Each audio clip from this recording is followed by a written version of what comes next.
everyone! So today we're gonna be making a spicy noodle challenge.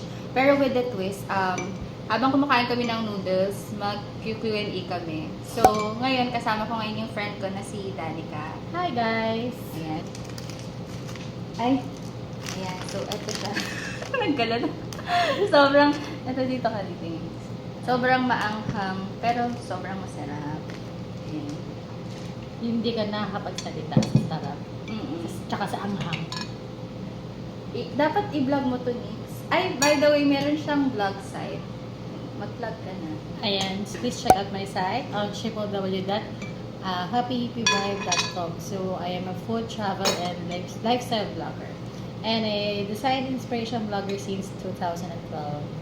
Galing mo pala magsalita. Dapat mag-YouTube channel. Magkaroon ka na rin ng YouTube account. Next time. Malapit na. Soon. Lapit na, soon. Okay. Ayan. Sino na magtatanong? Ikaw mo na sis. Sino? Magtatanong sino? Kain muna tayo. Bakit mo napili ang spicy Korean noodles? Masarap. Nahilig ako sa spicy Korean. Hindi talaga yung tanong mo, pero yun sasabihin ko na. Nahilig ako sa spicy Korean noodles dahil sa mga Koreans. Napapanood ko sa Influence drama. ka sa- Oo.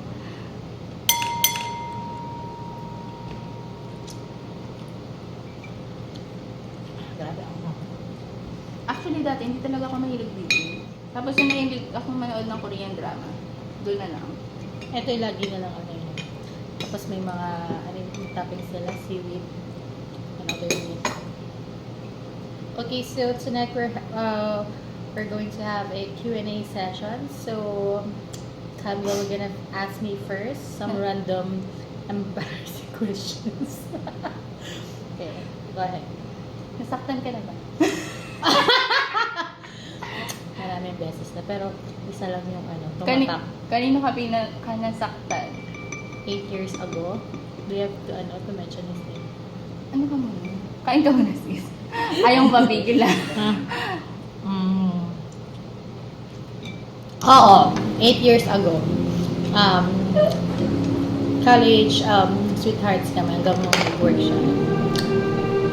Yun. First love mo. Mm. So, ano ma-advise mo sa mga girls na nasaktan na? Parang naging interview bigla. Best advice, first, you have Parang to naging hot learn seat to love yourself, and I believe that God has destined you to someone na na para sa'yo talaga. So, you have to patiently wait. And, pang-boys muna lang kaya na joke lang. Oh, diba? Parang each day, flavor. Joke lang. Tayo lang naman, try hanggang Hindi, biro lang na, wag yung tutularan yun na. O yung tutularan yun kasi, pamalang yan. Chika advice. Ayun, so, kung hindi pa kayo ready sa commitment, so, try to focus yourself more on your career or your family or whatever makes you happy. You know, if Don't feel pressure na. yeah, don't feel pressure. And if you think na hindi nyo pa napaprioritize yun, okay lang naman kasi it will take time for you to get there. Ako na ba? Ang dami mo question na yun. Okay, sige. Ako na next. Hindi ka na, bigla. Ang galing mo ah. Hindi kasi nadagdagan mo na siya ng tubig. Okay.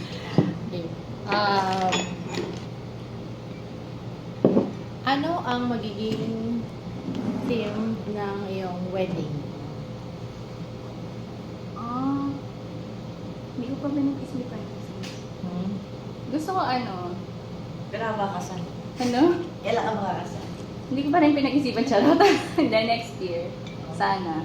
Pero sobrang tamad namin mag-organize. Saka hindi ko pa nga natapos yung seminar. Ha? Hindi pa pa natapos matapos seminar. yun. Yung kay Kuya Chito. Next question. Ano yung nag-inspire sa'yo mag-start ng vlog? Oh. Actually, since 8 years ago, parang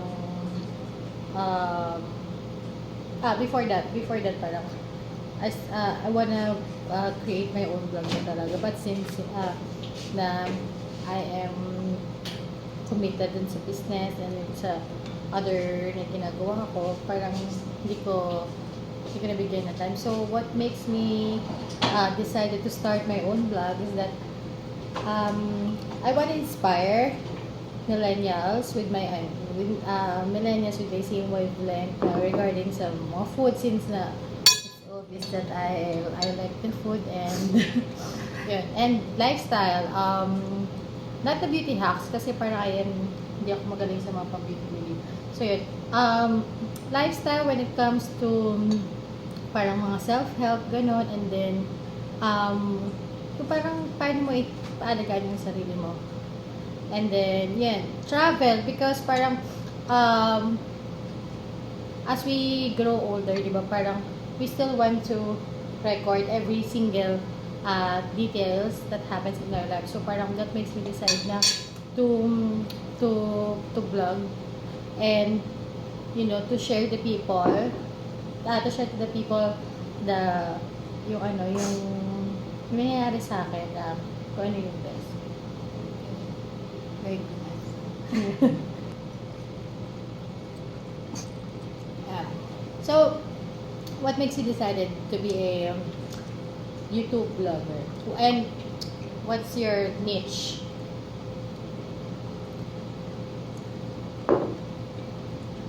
Ako kasi, ganun din, mahilig ako mag-pictures saka mag-video. So, nag-decide ako na mag-vlogger na lang sa YouTube.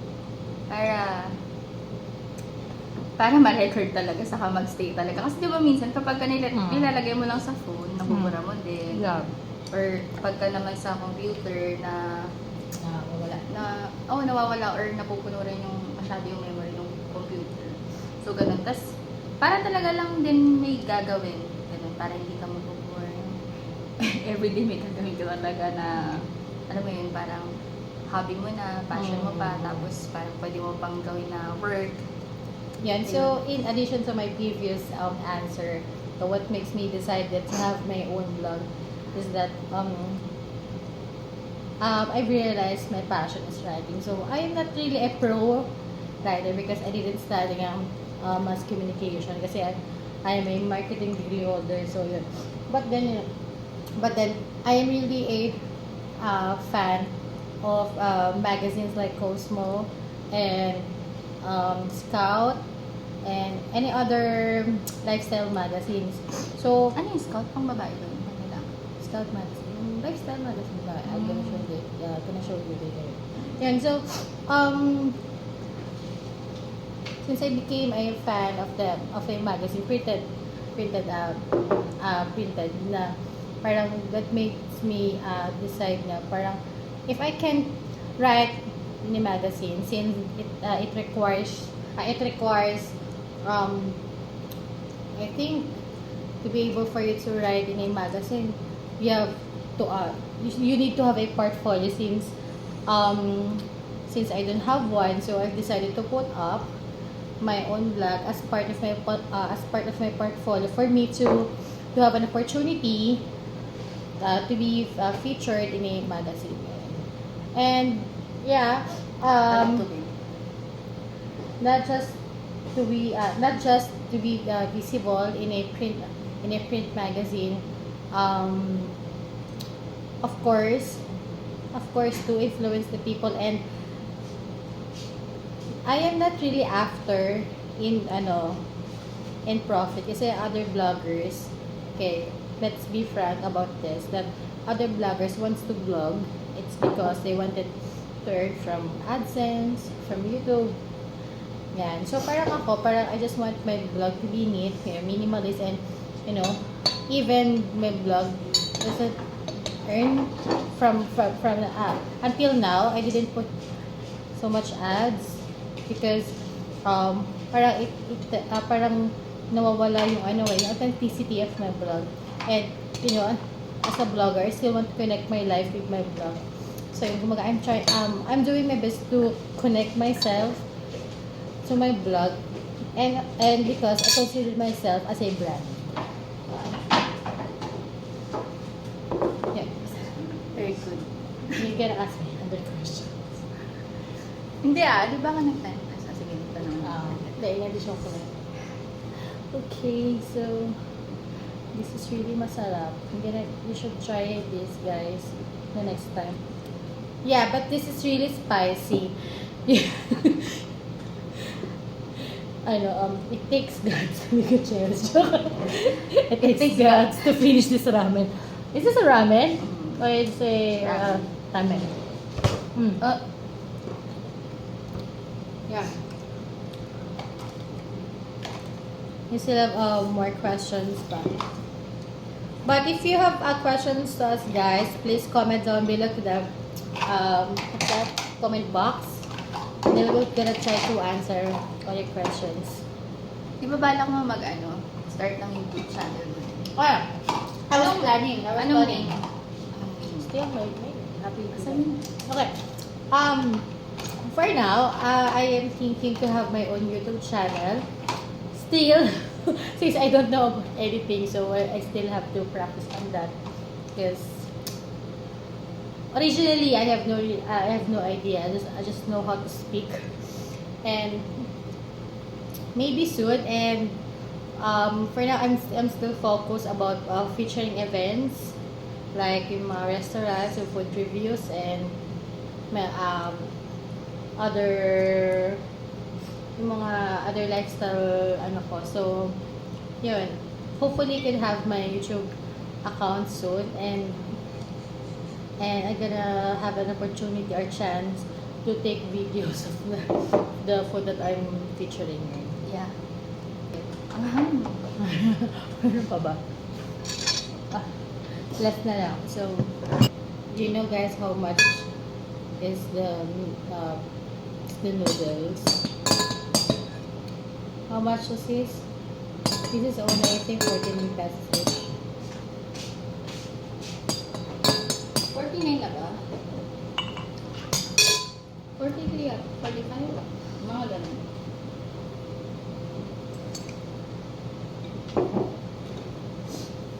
Kayo, ano yung pinaka masarap na Korean noodles yung try niyo? I haven't tried them. Wait, sila tinatanong ko. Sila. Sorry, guys. She's asking which Comment nyo na lang Korean po. noodles Para have you malaman tried? namin ni Nix. Sila masarap. Ito, tubig. Yes, sis. Ako na ba magtatanong? Ikaw na.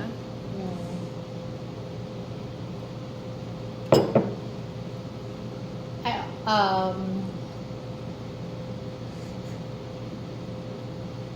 ano yung abangan sa'yo ng mga viewers mo? Nagkaroon ka lang ng camera, bigla ka naging voice na. Na? Bigla naging voice, di ka na bigla mo ka naang.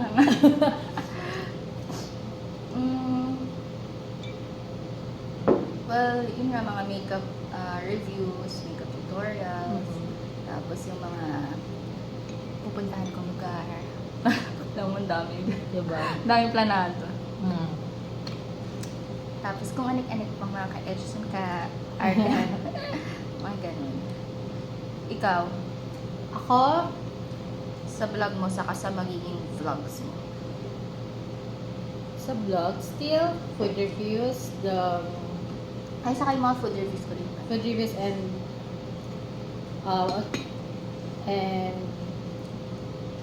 yun, videos together with the owner ng restaurant habang ini-interview ko sila.